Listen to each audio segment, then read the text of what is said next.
The National Monuments Record of Wales is the national archive of the historic environment from Wales and comprises many thousands of photographs, drawings, maps, plans, text documents and digital records. The National Monuments Record is curated by the Royal Commission on the Ancient and Historic Monuments of Wales, which was set up in 1908 to create an inventory of the historic monuments of Wales and to produce published inventories listing these monuments. The last published inventory was produced in the year 2000, but the Royal Commission continues to produce an inventory and make it available online through its system Cofnodion. The work to create the inventories produced records such as drawings, photography, and text records. But these were not a public archive and were merely the working records of the Royal Commission. However, during the Second World War, the National Buildings Record was started to create a record of architecture in the UK which was at risk from being destroyed by enemy bombing. The National Buildings Record produced high-quality photography, such as the photograph of Halton Hall pictured here, and collected historic photography, such as this picture of Plasmawr Conway from circa 1910, or the next slide, which is an early salt paper print of Valle-Crucis Abbey from 1855. The work of the National Buildings Record carried on after the Second World War, and by the 1960s it was realised that its interests and that of the Royal Commission were converging. In 1963 it was decided that the National Buildings Record photography would be split up between the respective Royal Commissions for Scotland, England and Wales, and that they should be curated as a public archive along with the records of the commissions. In addition to creating records through inventory work and receiving those from the National Buildings Record, the Royal Commission started threat-based recording,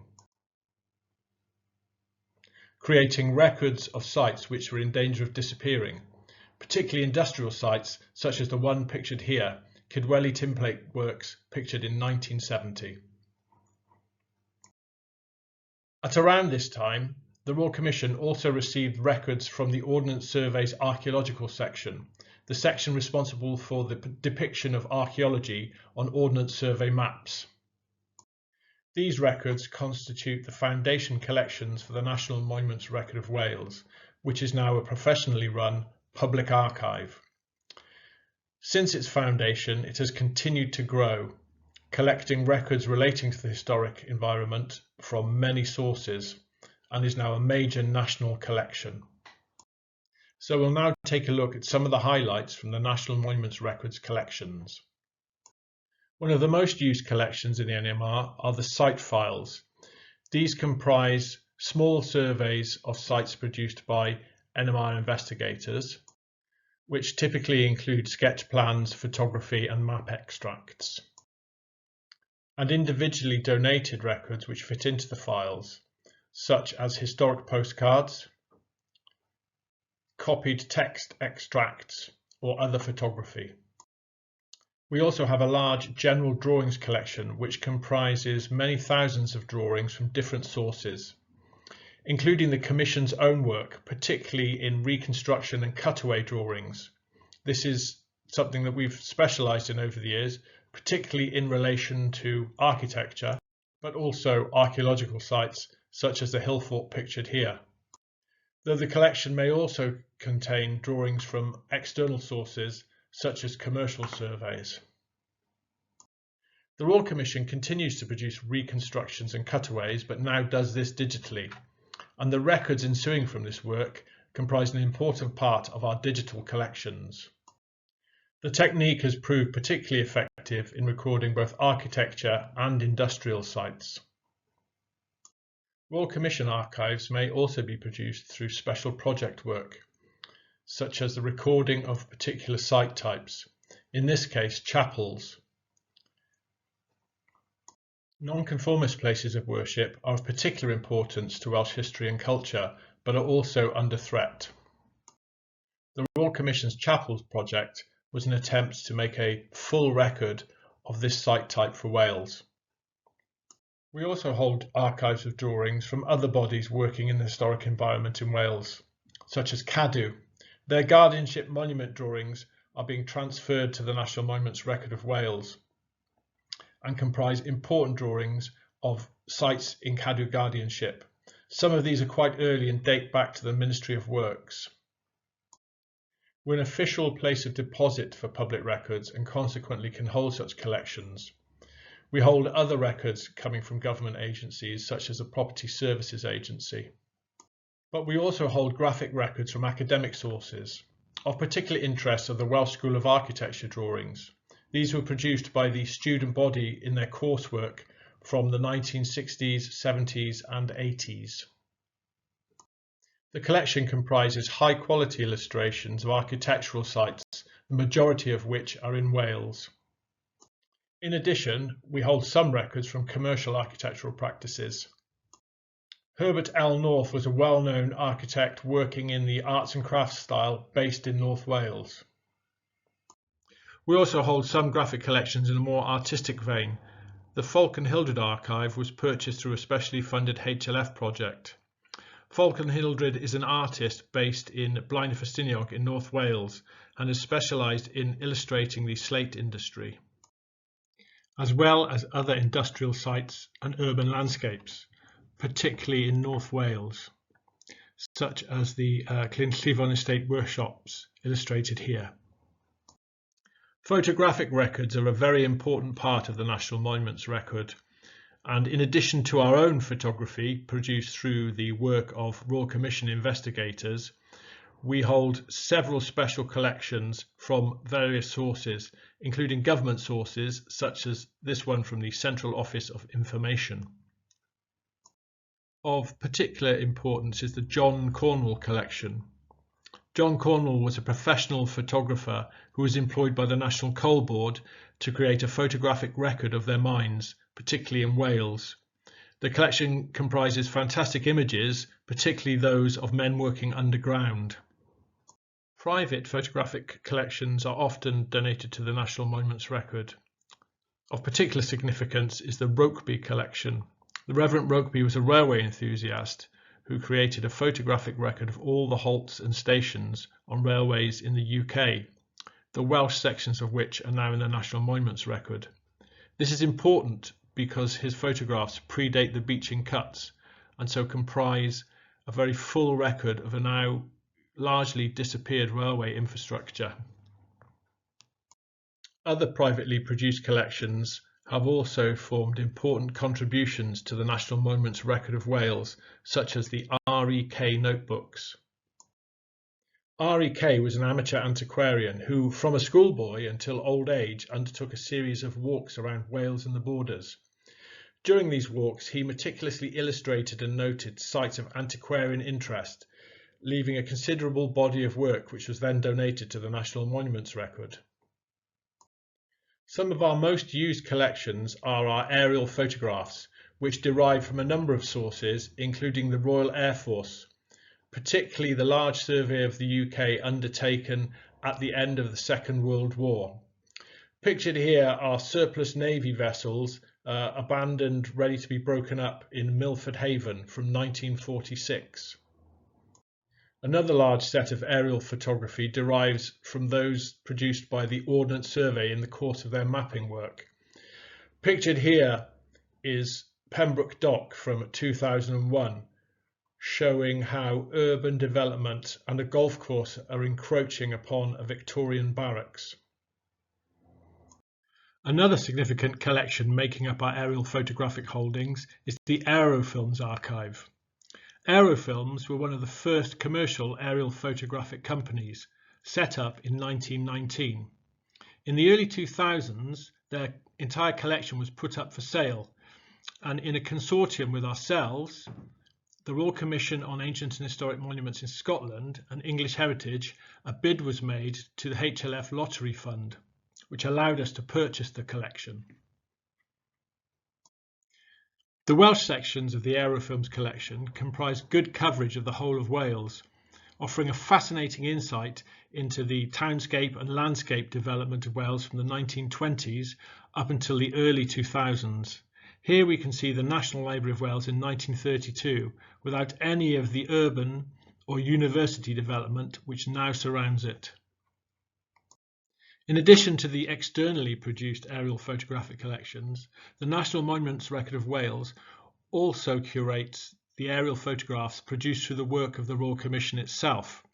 These may be produced for several reasons, including the monitoring of scheduled ancient monuments. Here we can see a promontory fort in North Wales, which is subject to coastal erosion. Aerial archaeology also allows us to discover hidden archaeology, particularly during periods of drought. A particularly striking example of this is the possible Roman building discovered in the Conway Valley in 2006 during a hot summer, with parch marks clearly showing the outline of the building. Another major part of the National Monument Records collections is comprised of maps. Whilst we have many published maps, we also have archive collections of unique maps.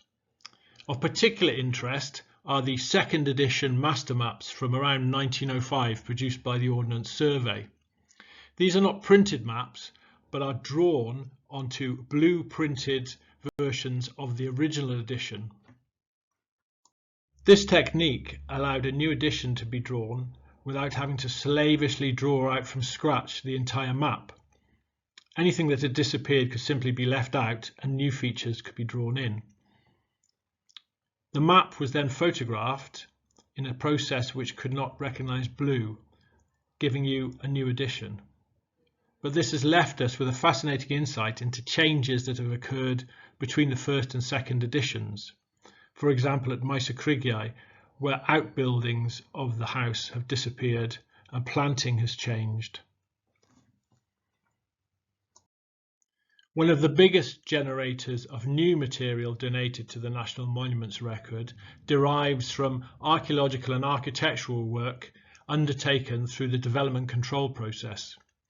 When development is required and applications are made, there may be a stipulation that developers have to produce a record, either photographic or survey record, of the site to be developed.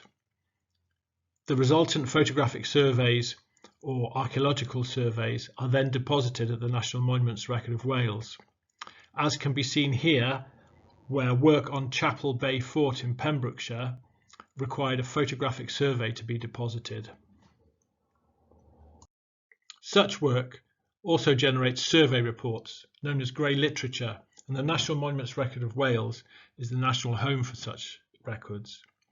These are now exclusively digital and we can make them directly available to the public online.